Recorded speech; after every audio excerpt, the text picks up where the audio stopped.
नमस्कार, आप सभी दर्शकों का बहुत बहुत स्वागत। आप देख रहे हैं जस्ट टीवी। मैं हूं नेहा शुक्ला, लेकर हाजिर हूं आज की स्ट्रेट टॉक। तो ट्रंप के खतरनाक इरादे, जिस तरीके से ग्रीनलैंड पर तुरंत कब्जा करने की बात करते हैं, व्हाइट हाउस कहता है कि मिलिट्री ऑप्शन भी, उस पर भी विचार हो रहा है। हालांकि मार्को रूबियो, जो कि अमेरिका के विदेश मंत्री हैं, वो कहते हैं कि समझौता खरीदने को लेकर चल रहा है, ये बातचीत हो रही है। और बातचीत वेनेजुएला के तेल की भी सामने आई है, जिसमें ट्रंप ने अपने एक सोशल मीडिया पोस्ट में कहा है कि वेनेजुएला उनको तेल देगा और उसकी जो कमाई होगी उस पर उनका कब्जा होगा। तो कुछ सवाल निकलते हैं और कुछ फैक्ट्स भी निकलते हैं कि क्या ट्रंप जो कर रहे हैं वो वेनेजुएला के लोगों के हित के लिए है, ग्रीनलैंड के लोगों के हित के लिए है, और नाटो फिर इसकी भूमिका क्या रह जाएगी।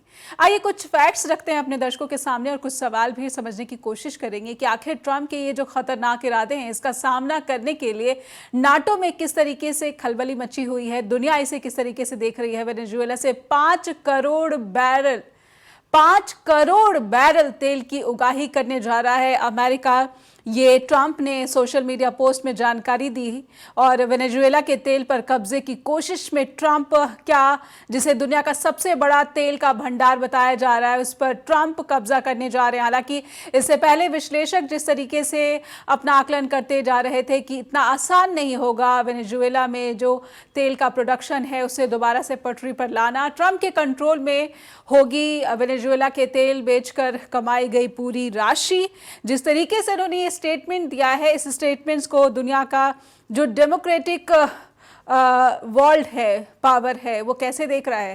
हालांकि अमेरिकी विदेश मंत्री मार्को रूबियो कहते हैं कि ग्रीनलैंड को खरीदने की योजना में ट्रंप प्रशासन है, लेकिन व्हाइट हाउस का बयान आता है कि मिलिट्री ऑप्शन भी, उस पर भी विचार किया जा रहा है। संयुक्त राष्ट्र ने डोनाल्ड ट्रंप की इस कार्रवाई की निंदा की है और अमेरिकी कार्रवाई को पूरी दुनिया की सुरक्षा के लिए जो है खतरनाक बताया है। उसे कहा है कि ये पूरी दुनिया को कहीं ना कहीं और असुरक्षित बनाता है।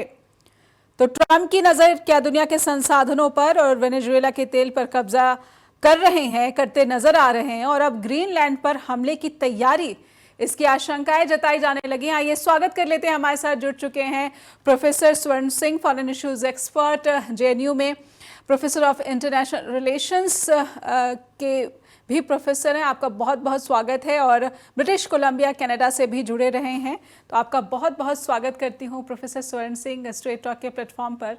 और जिस तरीके से 2026 की शुरुआत में ही डोनाल्ड ट्रंप ने सबको चौंकाया, मदुरो को स्ट्राइक करके अमेरिका लेकर आए, सबसे पहले मैं आपकी टिप्पणी समझना चाहती हूँ कि जिस तरीके से इस कार्रवाई को ट्रंप प्रशासन ने अंजाम दिया है, मदुरो पर चाहे जो भी आरोप लगे, क्या इस तरह से कार्रवाई करने का अमेरिका को अधिकार है? ये वैध कार्रवाई है?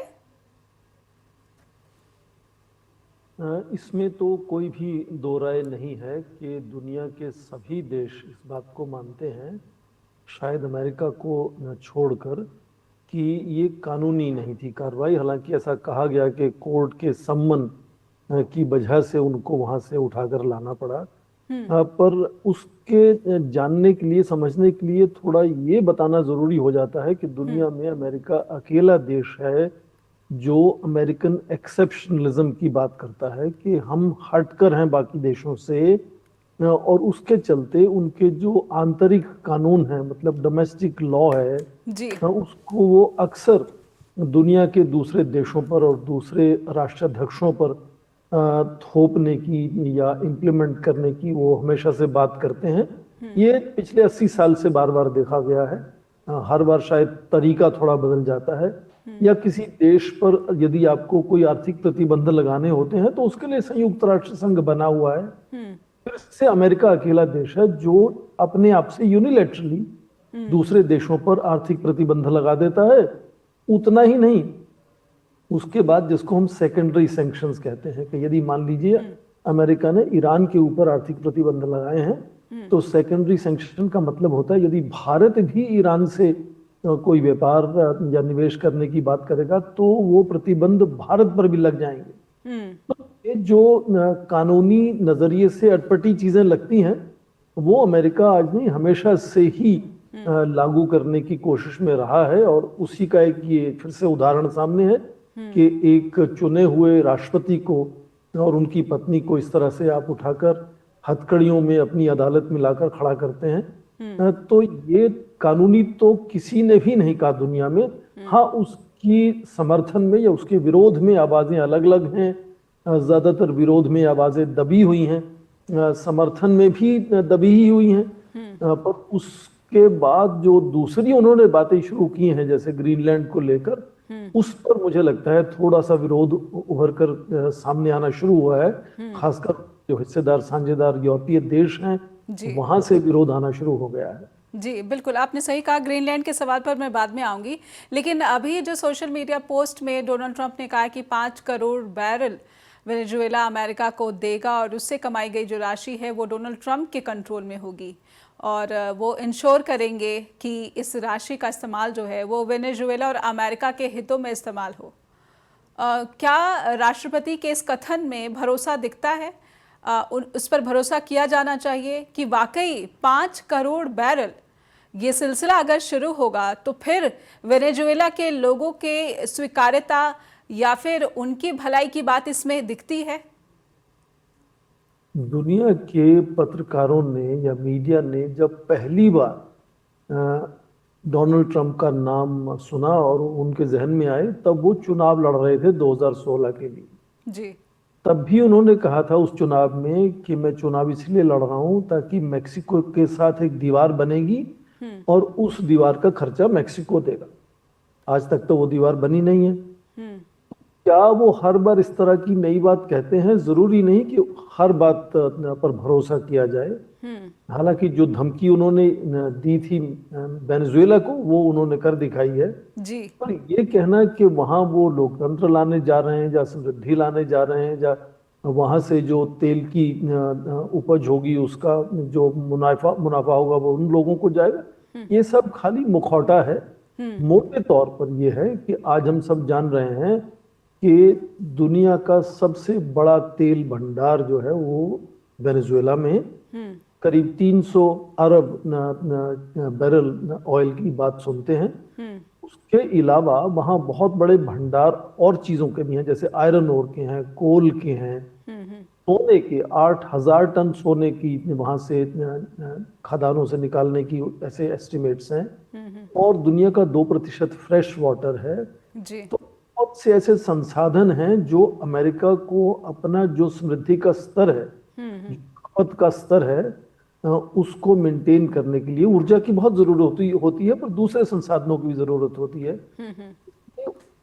एक तरह से अपना काबू कर लेना इन सब चीजों पर अमेरिका के अपनी मेक अमेरिका ग्रेट अगेन की जो किस्सा है ना, उसमें उसका जरूर बिल्कुल प्रभाव होगा।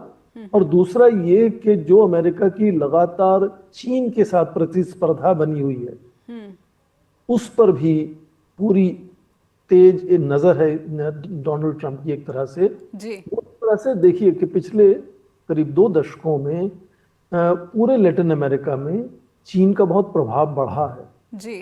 करीब वेनेजुएला में ही देखें तो 60 और 100 अरब डॉलर के बीच में कहीं निवेश उनका हुआ है। और उसके चलते चीन को काफी मात्रा में कंसेशनल सस्ते दामों पर वो वेनेजुएला का ऑयल मिल रहा था। और चीन दुनिया का सबसे बड़ा तेल का आयातक है और उसकी वहाँ की मॉडर्नाइजेशन के लिए, वहाँ की जितनी खपत है उसके लिए ऊर्जा की बहुत। तो यदि अमेरिका के हाथ में सारे तेल के जो स्रोत हैं वो काबू आ जाते हैं, तो अंतर्राष्ट्रीय स्तर पर कीमतें कितनी होगी, उत्पादन कितना होगा, वो काबू करके, वो कंट्रोल करके वो चीन पर भी प्रभाव बना सकता है। तो इसलिए कई कारण हैं उसके पीछे जिसकी वजह से ये इस तरह का ऑपरेशन किया गया। पर क्या इससे सारी चीजें उनके काबू में आ गई हैं या आ जाएंगी, मुझ में बहुत एक तरह से क्लैरिटी नहीं है अभी तक। बिल्कुल, एक छोटा सा ब्रेक लूंगी मैं। और जब बात ये कि वेनेजुएला के लोगों के हित में क्या वाकई में ये कार्रवाई है, या फिर वाकई में जिस तरीके से तेल उत्पादन की बात हो रही है अमेरिका के राष्ट्रपति के कंट्रोल में होगा, उस तेल को बेची गई राशि का जो कंट्रोल है वो अमेरिकी राष्ट्रपति तय करेंगे कि इसका इस्तेमाल कैसे हो, तो फिर वेनेजुएला के जो लोग हैं, जो सिटीजन्स हैं, आखिर उनकी बात कहाँ है? एक ब्रेक के बाद लौटते हैं और आप दर्शकों से अनुरोध कि जुड़े रहिए स्ट्रेट टॉक के साथ। फिर से स्वागत है आप सभी दर्शकों का। आप देख रहे हैं स्ट्रेट टॉक। हमारे साथ जुड़े हुए हैं प्रोफेसर स्वर्ण सिंह, इंटरनेशनल रिलेशंस के प्रोफेसर जेएनयू में, और हम बात कर रहे हैं आज वेनेजुएला और ग्रीनलैंड को लेकर। ट्रंप प्रशासन के जो खतरनाक इरादे सामने आ रहे हैं उससे पूरी दुनिया और खास करके जो नाटो देश हैं वो ज़रूर सकते में हैं। और ऐसे में सवाल मैं ग्रीनलैंड का ले लूँ इससे पहले कि मैं संयुक्त राष्ट्र का जो एक रिएक्शन आया है उसको भी आपके ज़रिए मैं अपने दर्शकों तक उसका विश्लेषण पहुंचाऊं। ग्रीनलैंड को लेकर जो व्हाइट हाउस की प्रेस सेक्रेटरी का स्टेटमेंट आया कैरोलाइन लेविट का कि हम मिलिट्री ऑप्शन को भी डिस्कस कर रहे हैं। मार्को रूबियो कहते हैं कि हम ग्रीनलैंड को खरीदना चाहते हैं। क्या इस तरीके से अमेरिका का बात करना वाकई ये पूरी दुनिया के लिए एक खतरे का जो है अलार्म नहीं है? इसे कैसे देखा जाना चाहिए? जी बिल्कुल खतरे का, एक तरह से खतरे की घंटी है विश्व के लिए। जी और इसका विरोध पहले से ही यूरोप के देशों में आना शुरू हो गया है। सबसे पहले तो यूरोप में यूनाइटेड किंगडम, जो अमेरिका का सबसे खास दोस्त माना जाता है, वहाँ के विदेश मंत्री का एक बयान आया कि ये संभव नहीं है और हम इसका विरोध करते हैं। जी उसके बाद यूरोपियन यूनियन का और दूसरे देशों की भी ये आवाज़ आई है इस तरह से। तो जाहिर है कि यूरोप में इस तरह का कुछ कर पाना थोड़ा सा मुश्किल ज़रूर होगा। पर ये भी हमें समझना होगा कि अमेरिका के समाज के जो नेतृत्व है वहाँ का, उसके जहन में ये चीज़ें आना कोई बहुत अचंभा नहीं होना चाहिए इस तरह का। क्योंकि उनके इतिहास में आप देखें 300 साल पहले जरा जाकर तो अमेरिका एक ब्रिटेन की ही छोटी सी कॉलोनी हुआ करता था, जो न्यूयॉर्क वॉशिंगटन एरिया है आज का।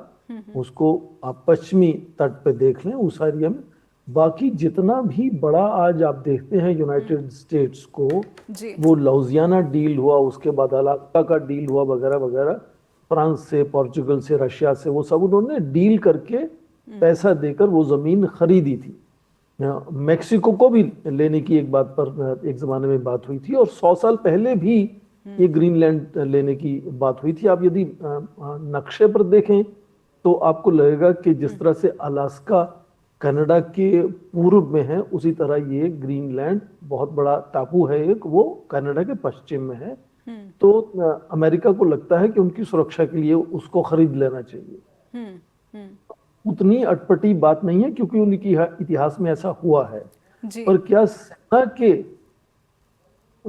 शक्ति से आप किसी देश की भूमि को हड़प सकते हैं? मुझे लगता है कि वो बिल्कुल गैर कानूनी है। और वो मुझे लगता है कि यूरोप के देश संदेश दे चुके हैं कि वो होने नहीं देंगे। क्योंकि आप देखें कि डेनमार्क जो है वो नेटो में भी है, और फिर उस तरह से नेटो पर भी उसका प्रभाव आएगा कि क्या अमेरिका नेटो के ही किसी देश पर इस तरह से हमला कर सकता है या नहीं कर सकता है। हालांकि ग्रीनलैंड का स्टेटस अलग है, वो हट चुका है नेटो से, तो पर फिर भी वो हिस्सा है डेनमार्क का। इसलिए डेनमार्क और ग्रीनलैंड खुद तय करेंगे। यही आवाज यूरोपीय देशों की है कि क्या तय करना है। किसी को भी जोर जबरदस्ती से वहां आने की और भूमि पर काबू करने की मान्यता नहीं देंगे हम।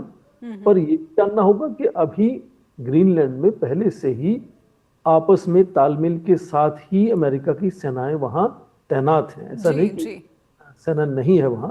पर मुझे लगता है कि ये शायद हो सकता है कि जो आप देख रहे हैं ना, कि ये जो वेनेजुएला को लेकर पूरा हंगामा है, उससे ध्यान हटाने का भी एक तरीका हो सकता है। या फिर वो जो कुछ फाइल्स वगैरह खुली हैं हाल में ही अमेरिका में, उसको ध्यान वहां से हटाने की बात हो सकती है। उनकी जो प्रसिद्धि दर गिर रही थी वगैरह वगैरह, तो और भी कई कारण हो सकते हैं कि ये नई एक चीज छोड़ दी लोगों को बात करने के लिए, ताकि से ध्यान हटकर अब लोग ग्रीनलैंड की बात करें। जी लेकिन जब ग्रीनलैंड की ऑटोनॉमी की बात है कि वहाँ पर एक जो है ऑटोनॉमस गवर्नमेंट है, वहाँ के खुद जो है प्रधानमंत्री हैं, बेशक विदेश नीति और रक्षा नीति के मामले पर ग्रीनलैंड डेनमार्क पर डिपेंडेंट है, लेकिन अगर देखा जाए कि ग्रीनलैंड के लोगों की स्वीकार्यता होगी अगर अमेरिका इस तरीके के खतरनाक इरादे जताता है। हालांकि यूरोपीय देश ग्रीनलैंड के साथ खड़े नजर आते हैं, ऐसे में ग्रीनलैंड के लोगों की बात और फिर नाटो का अस्तित्व कहीं ना कहीं भरोसे की कमी यूरोपीय देशों के लिए और अमेरिका के लिए भी, उसके हित के लिए भी, भविष्य के लिए सही नहीं दिखता है। जी बिल्कुल सही है, पर ये पहले से ही देख रहे हैं कि चाहे वो राष्ट्रपति ट्रंप का पहला कार्यकाल हो जी या फिर अब ये दूसरा कार्यकाल के 11 महीने हो, यूरोपीय देशों के साथ उनका तनाव लगातार बना ही रहता है।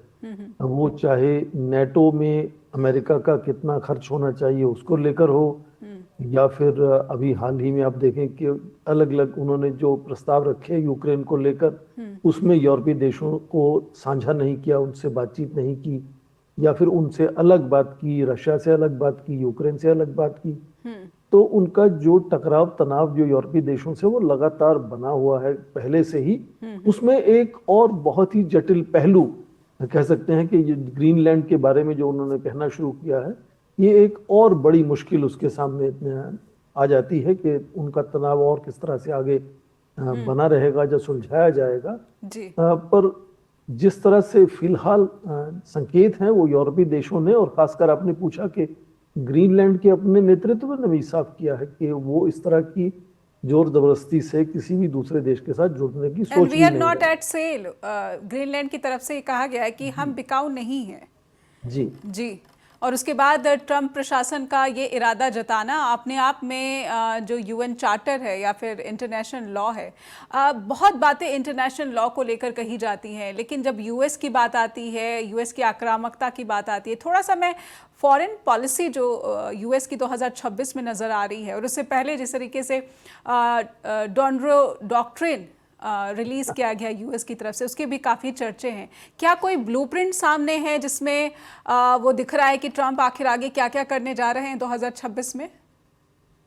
ये डोनरो डॉक्ट्रिन के बारे में deputy chief of staff white house के जो है उनसे पूछा गया कि ये क्या है जी, क्योंकि मोनरो डॉक्ट्रिन समझ आता है और उसके बाद रूजवेल्ट ने जो उसका इंटरप्रिटेशन किया था वो भी पता है, पर ये डोनरो डॉक्ट्रिन उन्होंने बताया कि ये अमेरिकन डोमिनेंस जो है पूरे अमेरिकन हेमिस्फीयर में उसमें बनाए रखने को हम डोनरो डॉक्ट्रिन, मतलब डोनाल्ड ट्रंप का ये मोनरो डॉक्ट्रिन एक तरह से कहा जाएगा। तो ये इसमें फर्क है कि जब मोनरो डॉक्ट्रिन 1823 में तब राष्ट्रपति जेम्स मोनरो थे, उन्होंने जारी किया था, तो उसका ये मतलब था कि उस जमाने में आप देखें कि बहुत से यूरोपीय देश आकर ये पूरे अमेरिकन कॉन्टिनेंट में, लैटिन अमेरिका में देशों को हड़प रहे थे, एक तरह से अपना कॉलोनाइज कर रहे थे उनको आकर। तो उस परिप्रेक्ष्य में जेम्स मोनरो राष्ट्रपति थे, उन्होंने कहा कि किसी भी दूसरे विदेशी राष्ट्र को आकर इस तरह से यहाँ कॉलोनाइज करना हम नहीं होने देंगे। तो हमारे एक तरह से प्रभाव में, या स्फीयर ऑफ इन्फ्लुएंस अंग्रेजी में कहेंगे, ये पूरा अमेरिकन कॉन्टिनेंट रहेगा। रूजवेल्ट ने उसको थोड़ा सा अलग से परिभाषित किया था। वो कहा कि हम हर देश में यहाँ अपने कॉन्टिनेंट में जाकर यदि किसी देश की मुश्किलों को सुधारना चाहें तो हम जाकर हस्तक्षेप कर सकते हैं। उन्होंने भी इस तरह से तख्ता पलट करने की बात नहीं की थी।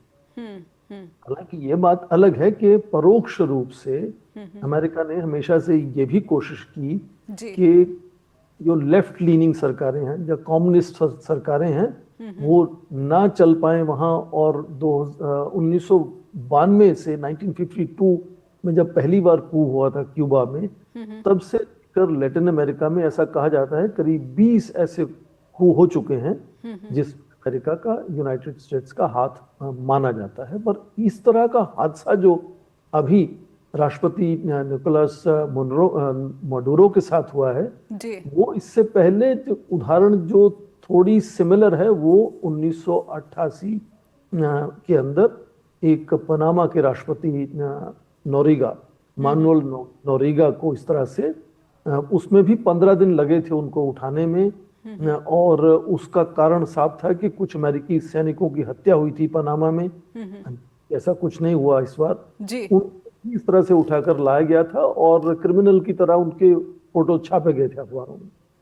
बिल्कुल। एक ब्रेक का वक्त हो रहा है, एक छोटा सा ब्रेक लेंगे और ब्रेक से जब लौटेंगे तो वेनेजुएला में अब जो हालात हैं ये अमेरिका के लिए जो है अच्छे हालात नहीं है। अमेरिका जिस तरीके से कंट्रोल चाहता है, वहाँ की जो प्रेसिडेंट है जिन्होंने वाइस प्रेसिडेंट के रूप में शपथ ली है, उन्होंने सहयोग की बात की है, लेकिन फिर अगले ही पल वो कहती हैं कि वो अपने लोगों के हितों की रक्षा करेंगी और निकोलस मादुरो को जो है वतन वापसी की कोशिशें करेंगी।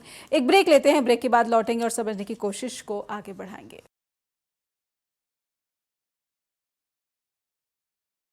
फिर से स्वागत है आप सभी दर्शकों का। आप देख रहे हैं स्ट्रेट टॉक। हमारे साथ प्रोफेसर स्वर्ण सिंह लगातार जुड़े हुए हैं, इंटरनेशनल इश्यूज़ के एक्सपर्ट हमारे साथ, और हम समझने की कोशिश कर रहे हैं कि आखिर अमेरिकी राष्ट्रपति डोनाल्ड ट्रंप 2026 में क्या क्या दुनिया को शॉक यानी कि एक तरीके से झटके दे सकते हैं। प्रोफेसर स्वर्ण, जानना चाहेंगे कि अब वेनेजुएला में जो सरकार है, जो अंतरिम गवर्नमेंट बनी है, वहाँ की प्रेसिडेंट हैं, वो अमेरिका के साथ सहयोग की बात करी, लेकिन अमेरिका की जो शर्तें हैं उसे मानना कोई आसान काम नहीं होगा। जो उसके तेल के भंडार हैं, क्या वो अमेरिका के लिए खोल दे और फिर उस पर पूरा का पूरा अमेरिकी कब्जा हो जाए, तो कहीं ना कहीं वेनेजुएला की सड़कों पर हम किसी तरह के आंदोलन को भी भविष्य में देख सकेंगे?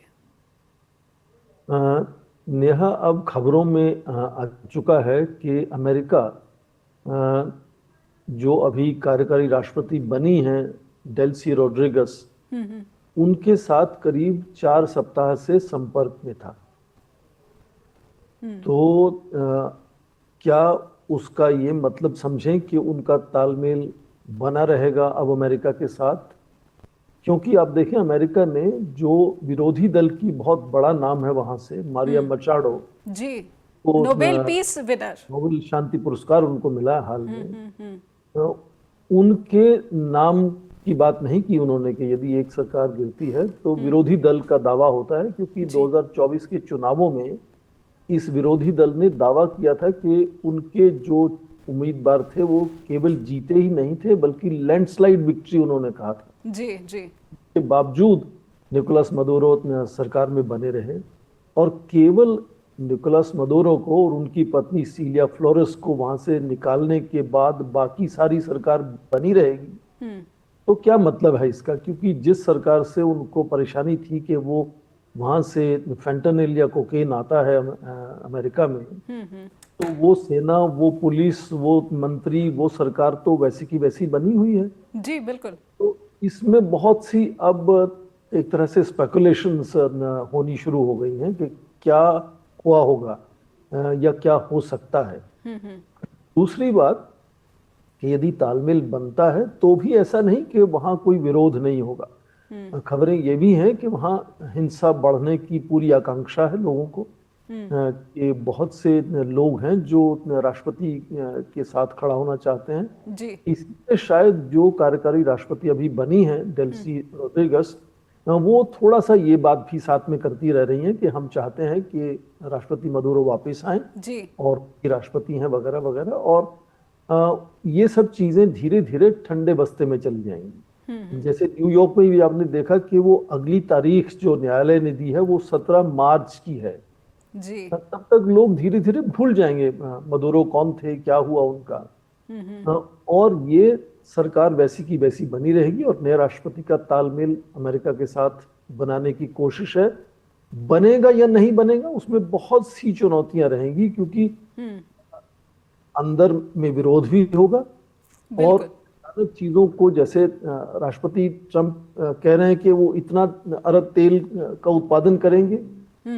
तेल के कुओं को जब आप एक बार बंद कर देते हैं तो उनको दोबारा से चालू करना, वहां उत्पादन करना आसान नहीं होता, बहुत समय उसमें लगता है। और लगातार पिछले 8 साल में निर्यात जो है वेनेजुएला का अमेरिका की वजह से ही, अमेरिका के आर्थिक प्रतिबंधों के चलते ही लगातार उसका निर्यात रुका है।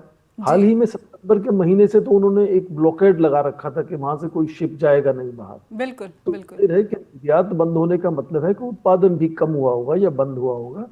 तो उसको सुधारने में तकनीकी तौर पर, मैं राजनीति की बात नहीं कर रहा हूँ, जी। तकनीकी तौर पर ही कुछ समय लगेगा। और क्या इतना पेशेंस होगा अमेरिकन एडमिनिस्ट्रेशन के पास कि वो इंतजार करें, या फिर इस तरह से यदि हालात बिगड़ते हैं तो हिंसा बढ़ सकता है। जी। हिंसा बढ़ता है तो फिर तो वो जो कार्टेल्स जिसकी आप बात करते हैं कि ड्रग ट्रैफिकिंग करते हैं, हिंसा के माहौल में उनका दबदबा, उनका काबू और बढ़ेगा। जी। और इसका प्रभाव पड़ोसी देशों पर क्या होगा? बोलीविया है, वहां दोस्ती है अमेरिका की, पर कोलंबिया के साथ नहीं है, क्यूबा के साथ नहीं है। जी। तो ये पूरे क्षेत्र में, क्योंकि संदेश इसका क्या है पूरे लैटिन अमेरिका के नेताओं के लिए है कि आप अमेरिका के साथ खड़े रहें और चीन से पल्ला झाड़ लें अपना। इसलिए ये संदेश बाकी देशों को भी इसमें जाता है। पर यदि वेनेजुएला में अमेरिका को बहुत ज्यादा आर्थिक फायदा नहीं हो पाता है जल्दी से, और वहां राजनीतिक अस्थिरता बनती है, हिंसा बढ़ता है, तो ये राष्ट्रपति ट्रंप के लिए, जो बाइडेन के लिए अफगानिस्तान बना था, ये राष्ट्रपति ट्रंप के लिए उस तरह का अफगानिस्तान भी बन सकता है। क्योंकि फिर मुश्किल में सेना को भेजना पड़ेगा। सेना अमेरिका की कहीं से भी आज तक जीत के आई नहीं वापस, पूरे इतिहास में देख लें आप, तो वहां से भी लौटेंगे। तो ये मुश्किलें बढ़ ही सकती हैं अमेरिका के लिए, मुझे लगता है। और ये जो छुपा हुआ चुपचाप एक तरह से आक्रोश पूरे विश्व में है इसको लेकर, ये एक स्तर से ज्यादा चीजें बिगड़ जाती हैं तो फिर वो सब विरोध में सामने आ जाएंगे। मुझे लगता है वो भी संभव है एक तरह से। पहले से ही, चाहे वो यूरोपीय देश हों या एशिया के हों या दूसरे देश हों, सभी देश कोशिश कर रहे हैं कि अपनी निर्भरता वो अमेरिका से कम की जाए। क्योंकि अमेरिका का नेतृत्व जिस तरह से आज व्यवहार कर रहा है, तो उस पर भरोसा करना शायद देशों को लगता है कि ठीक नहीं है। इसलिए यूरोप के देश देखें, भारत से अच्छा तालमेल बनाते हुए नजर आ रहे हैं जी। भारत से फ्री ट्रेड एग्रीमेंट करने को तैयार हैं। ब्रिटेन से हो चुका है, न्यूजीलैंड से हो चुका है। तो ये देश अपने अलग अलग स्तर पर दूसरे देशों से तालमेल बढ़ाने की कोशिश कर रहे हैं, ताकि अमेरिका पर निर्भरता है वो थोड़ी सी कम की जाए, ताकि जिस तरह से अमेरिकी राष्ट्रपति आज व्यवहार कर रहे हैं, वो तनाव दूसरे देशों से भी हो सकता है। आज वो पाक की बात कर रहे हैं, कल किसी दूसरे देश की बात कर सकते हैं। और उसका नकारात्मक नतीजा ये भी हो सकता है कि क्या, अब लोग कह रहे हैं क्या चीन भी इस तरह से ताइवान में जाकर कुछ कर सकता है क्या? यही न्यू नॉर्मल है जी। जो चाहे यूक्रेन में करे, इजराइल जो चाहे गाजा में करे, राष्ट्रपति जो चाहे वो वेनेजुएला में करे, तो फिर बाकी देश पीछे क्यों रहे? बाकी देशों को भी यहाँ लगता है कि उनके दुश्मन बैठे हैं, उनको उठा लाएं। पर सवाल वही आ जाता है कि जिस तरीके से इजराइल कहर बरपा रहा था, गजा में जेनोसाइड हो रहा था, वहाँ पर छोटे छोटे बच्चों और महिलाओं को जो है बम और गोलीबारी का निशाना बनाया जा रहा था, तो फिर यूनाइटेड नेशन उठ खड़ा हुआ था। और यूनाइटेड नेशंस के साथ तमाम यूरोपियन नेशंस जो थे, उन्होंने जो है अपनी लामबंदी की। और उसके बाद कह सकते हैं कि नेतन्याहू आइसोलेटेड हुए, और उसके बाद ट्रंप कहीं ना कहीं सीन में आते हैं और उन्होंने गजा में पीस जो है अपना प्लान प्रेजेंट किया। तो ऐसे में यूएन से कितनी अपेक्षा की जा सकती है? क्योंकि यूएन ही था जिसने कि गजा को लेकर एक तरीके के कह सकते हैं कि एक मजबूत आधार क्रिएट किया। एक छोटा सा ब्रेक लूंगी इससे पहले कि मैं संयुक्त राष्ट्र की भूमिका पर आपकी टिप्पणी लूं, आपका आकलन अपने दर्शकों तक पहुंचाऊं। एक ब्रेक के बाद लौटेंगे स्ट्रेट टॉक के साथ। फिर से आप सभी दर्शकों का बहुत बहुत स्वागत। हमारे साथ प्रोफेसर स्वर्ण सिंह लगातार जुड़े हुए और हम समझने की कोशिश कर रहे हैं कि संयुक्त राष्ट्र और खास करके नाटो का भी जिक्र करना बहुत ज़रूरी हो जाता है। लेकिन पहले एक छोटी सी टिप्पणी मैं संयुक्त राष्ट्र की भूमिका पर लेना चाहूँगी कि संयुक्त राष्ट्र के बयान को आप कैसे देखते हैं? यूएन ह्यूमन राइट्स कमीशन का जो बयान आया उसने निंदा की, इंटरनेशनल सिक्योरिटी के अगेंस्ट इस कार्रवाई को, एक्शन को बताया गया है। प्रोफेसर, आपसे समझना चाहेंगे कि यूएन की भूमिका, यूएन का कंडेम्शन, जिस तरीके से तमाम देशों ने तो कंसर्न जताया है, लेकिन निंदा किन देशों ने की, इसे जरूर देखा जाना चाहिए। यूएन ने निंदा की। जी बिल्कुल। सबसे पहले तो रूस ने इसकी कड़ी निंदा की, इसको मिलिट्री एग्रेशन बताया। फिर थोड़ी देर 24 या 36 घंटे बाद चीन ने भी इसको इस तरह से कड़ी इसकी निंदा की। उसके अलावा अब संयुक्त राष्ट्र संघ ने भी निंदा की है। पर केवल निंदा कर देना काफी नहीं है। किसी राष्ट्र की संप्रभुता पर चोट हुई है, किसी राष्ट्र के चुने हुए राष्ट्रपति को इस तरह से ह्यूमिलिएट किया गया है, उनको लाया, अपने लाकर न्यायालय में खड़ा कर दिया, उनको हथकड़ी पहना दी है, तो क्या इससे ज्यादा कुछ हो सकता है? मुझे लगता है कम से कम संयुक्त राष्ट्र संघ से ज्यादा कुछ नहीं कर पाएगा, क्योंकि संयुक्त राष्ट्र संघ में कुछ 5 देशों के पास, चीन, रूस, अमेरिका, इंग्लैंड, यूनाइटेड किंगडम और फ्रांस के पास वीटो पावर है जी। और उनकी सहमति के बगैर यूनाइटेड नेशंस कुछ कर नहीं सकता है। तो जब यूक्रेन में आपने देखा कि रूस के पास वीटो है, इसलिए वहां रूस के विरोध में संयुक्त राष्ट्र संघ कुछ नहीं कर सकता, वैसे ही अमेरिका के सामने भी कुछ नहीं कर पाएगा। हाँ, आपने गाजा की बात की, क्योंकि इजराइल के पास वीटो नहीं है, ये सुरक्षा परिषद कुछ हद तक निर्णय ले सकती है। वहां भी आपने देखा होगा कि अमेरिका बार बार इजराइल को बचाता रहा है। कुछ जो दोस्त देश हैं, उन 5 देश जो वीटो वाले हैं, वीटो इस्तेमाल करते हैं, पर इससे ज्यादा कुछ नहीं हो सकता मुझे लगता है। पर क्या ये वीटो होनी नहीं चाहिए, वो भी अपने आप में मुश्किल है, क्योंकि इससे पहले लीग ऑफ नेशन हुआ करती थी, पहले प्रथम विश्व युद्ध के बाद जी। उसमें किसी को वीटो नहीं थी, इसलिए वो फेल हो गया। क्योंकि कोई भी अंतर्राष्ट्रीय संगठन, आप थोड़ा समझने की कोशिश करें, तभी तक चल सकता है जब तक वो बड़ी शक्तियों के विरोध में काम ना करे जी। इसलिए 5 बड़ी शक्तियों को ये वीटो दिया गया था, ताकि संयुक्त राष्ट्र संघ कभी भी उनके राष्ट्र हितों को ठेस ना पहुंचाए, नहीं तो वो बड़े देश संगठन को ही तोड़ डालेंगे, खत्म कर देंगे। बिल्कुल। तो एक तरह से उसकी लिमिटेशन है, सीमा है उसकी, पर उससे ज्यादा मुझे लगता कुछ नहीं। पर जब जनरल असेंबली में इस तरह का प्रस्ताव आता है, तो कम से कम आप ये देख पाएंगे या देख पाते हैं कि कितने राष्ट्र इस बात को लेकर नाराज हैं या विरोध जताना चाहते हैं। तो इसलिए हालांकि वो महासभा का रेजोल्यूशन इंप्लीमेंट नहीं होता है, पर वो एक तरह से सर्वसम्मति क्या बन रही है विश्व में, वो जरूर दिखाता है। बिल्कुल। मैं एक छोटी सी टिप्पणी भारत का जो बयान आया उस पर भी लेना चाहूंगी। भारत ने चिंता जताई लेकिन निंदा नहीं की है। भारत के इस बेहद ही तटस्थ यानी कि न्यूट्रल स्टेटमेंट को आप कैसे देखते हैं? भारत के दर्शन में ही शायद, इतिहास में, सभ्यता में और हमारे विदेश नीति में भी, आपने जैसे खुद कहा, एक तटस्थता का एक सोच है कि किसी भी मामले में आपको बहुत जल्दी से कोई एक तरफा नहीं हो जाना चाहिए।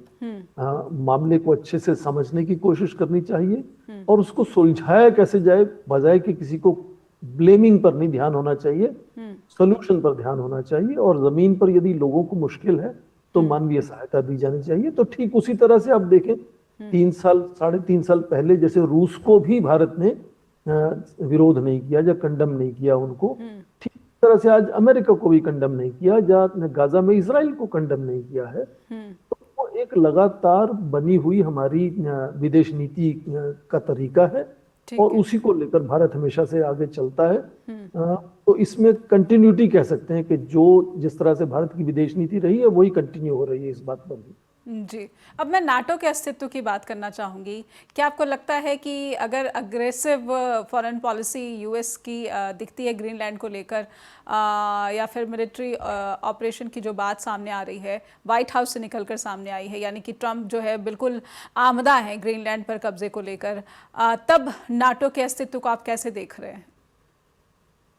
नाटो के अस्तित्व पर 90 के दशक जब शुरू हुआ और सोवियत संघ का विघटन हो गया, तब भी उस पर बहुत सवाल उठे थे कि अब नाटो का क्या फायदा है, क्योंकि जो बड़ा दुश्मन देश था वो बिखर गया है, तो अब इस सैन्य संगठन की जरूरत नहीं है। जी जी। तो उन्होंने कहा नहीं, अब इस संगठन को हम पूरे विश्व में, यहाँ भी असंतुलन होता है, हिंसा होता है, उस पर काबू करने के लिए हम अब इस्तेमाल करेंगे। तो इस तरह से उसका ग्लोबल आउटरीच हो गया।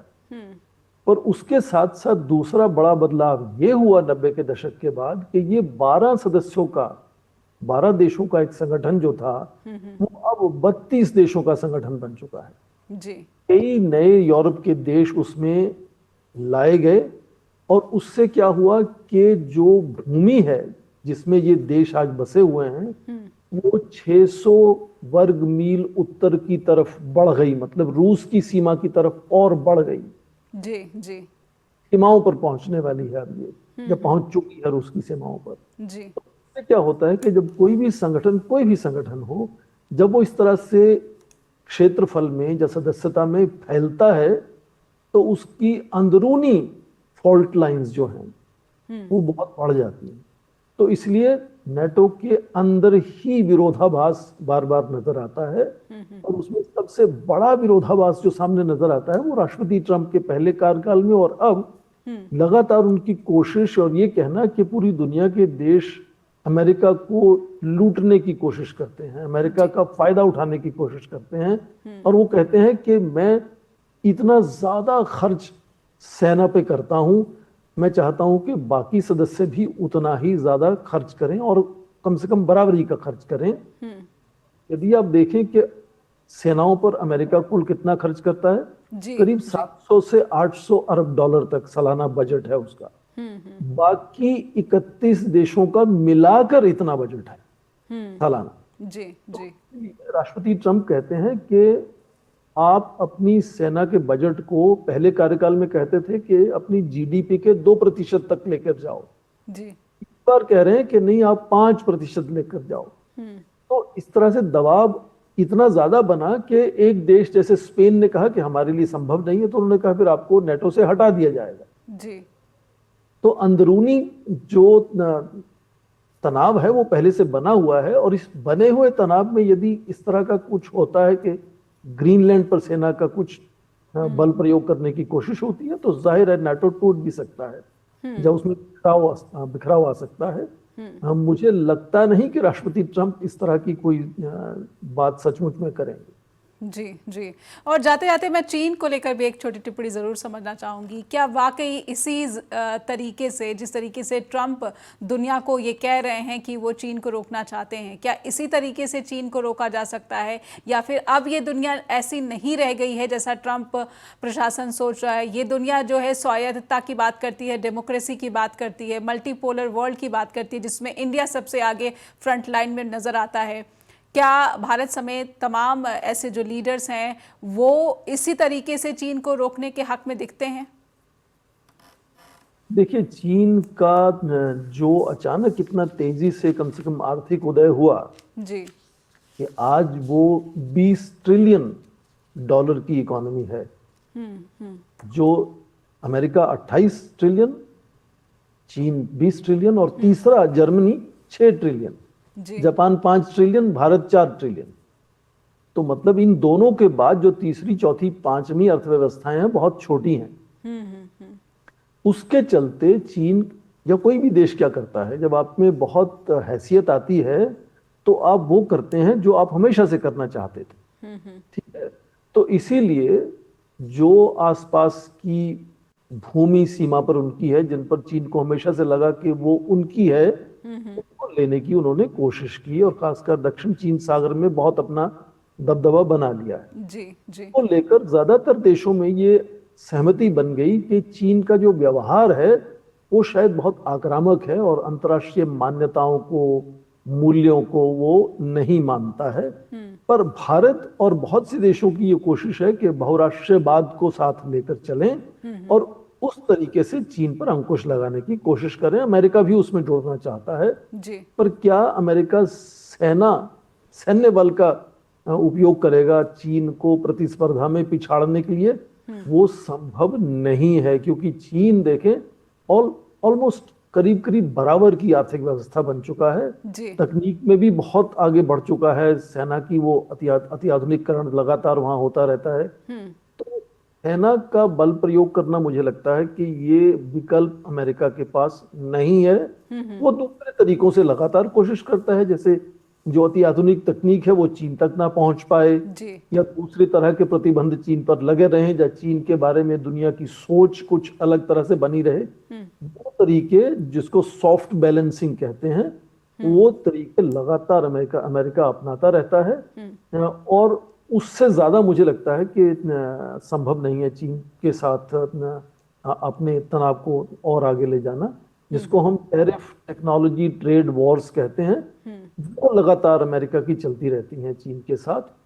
उससे ज्यादा कुछ नहीं होगा। चीन की आर्थिक वृद्धि दर में भी थोड़ी कमजोरी आई है। आप देखें कि जब आप 20 ट्रिलियन की इकोनॉमी बन जाते हैं जी। तो 20% वृद्धि दर संभव नहीं होता। फिर तब बहुत बड़ी इकोनॉमी आप बन गए, छोटी इकोनॉमी को तेजी से आगे ले जा सकते हैं। तो वहां भी एक तरह से जब आर्थिक वृद्धि दर कमजोर होता है तो लोगों के उत्साह में भी कमी आती है। जी जी। उनको जो एक तरह से बहुत एक तरह से गर्व होता है अपने देश पर, वो थोड़ा सा उसमें भी आप देखें कि कमजोरी आनी शुरू हो जाती है। तो वो सब चीजें सामने रख के रणनीति बनाते हैं बड़ी शक्तियों के जो नेतृत्व हैं, और कोशिश करते हैं कि चीन पर अंकुश लगाएं जितना हो सके। पर सैन्य बल अमेरिका चीन के विरोध में उपयोग करेगा, ये विकल्प उसके पास नहीं है। जी, एक लाइन में 2026 में दुनिया को कितना सेफ देख रहे हैं? सोवेरेनिटी की बात हो रही है, लेकिन ऐसा लग रहा है कि दुनिया भर के जो तमाम देश हैं, चाहे वो तानाशाह के नेतृत्व में हो या फिर डेमोक्रेटिक नेतृत्व में हो, कहीं ना कहीं सोवेरेनिटी पर बहुत बड़ा, संप्रभुता पर बहुत बड़ा सवालिया निशान। एक लाइन में समय समाप्त हो गया है। जी। तकनीक का और ज्यादा इस्तेमाल होगा, प्रतिस्पर्धा लोगों में, देशों में और बढ़ेगी, और पिछले कुछ सालों को यदि देखें तो हिंसा भी बढ़ सकती है। जी, बहुत बहुत धन्यवाद प्रोफेसर स्वर्ण सिंह, आपका, आपने समय दिया, स्ट्रेट टॉक के प्लेटफॉर्म से जुड़े, आपका बहुत बहुत आभार व्यक्त करते हैं। और अब अपने दर्शकों के सामने ये सवाल छोड़कर जाते हैं कि चीन जो अमेरिका के सामने प्रतिस्पर्धा कर रहा है, क्या चीन को रोकने के नाम पर दुनिया में कहीं भी कार्रवाई की जा सकती है? दुनिया में किसी भी संसाधन को अपने कंट्रोल में लिया जा सकता है? आप दर्शक क्या राय रखते हैं? हम तक लिखकर ज़रूर पहुँचाएं। आप हमें ईमेल भेजें info@justbroadcasting.com या फिर neha@justbroadcasting.com पर भी ईमेल भेजना ना भूलें। जुड़े रहिए जस्ट टीवी के साथ। धन्यवाद।